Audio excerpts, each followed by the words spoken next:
So ndugu watazamaji wa chaneli yangu hii ya Abui Boss Mtoto, jana kulikuwa kuna mechi kati ya Manchester City dhidi ya West Ham United, wagonga nyundo wa London wale. Jana ule mchezo ulikuwa mgumu mwanzo mwisho. Mchezo ule ulisamatika kwa Manchester City dhidi ya West Ham kutoka sare bila ushindi wa timu yoyote, bao 1-1. Mchezo ule ulikuwa muhimu sana kwa Manchester City. Manchester City kumbuke ipo nafasi ya pili ikiongozewa na Arsenal, washikamututu wa London.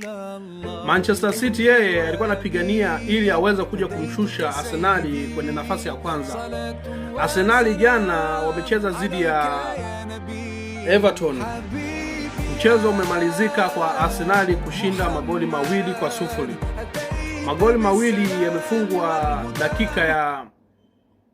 wamefunga dakika ya 88 na dakika ya 97. Magoli mawili dakika za mwishoni kabisa. Kwa Manchester City yeye akadraw, amefunga goli dakika ya 41 kupitia kwa kiungo wake mshambuliaji Bernardo Silva.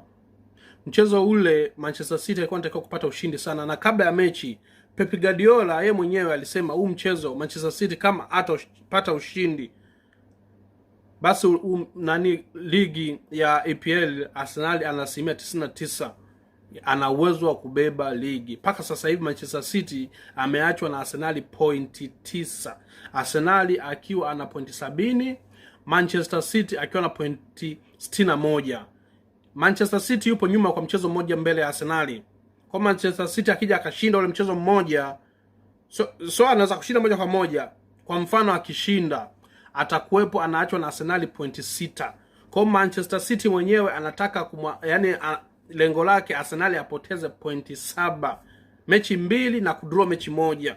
Hicho kitu kwa msimu huu kwa Arsenal sidhani, labda inaweza kuwa ni ndoto tu jamani. Kwa hiyo hichi Arsenal anachocheleshia kubebea ubingwa labda ni muda tu basi. Kwa msimu huu Manchester City anatakiwa kubali ajigange msimu ujao unaofuata. Manchester City ana mechi za ligi, mechi 2 mfululizo hajapata ushindi. Mechi ya Nottingham alidraw.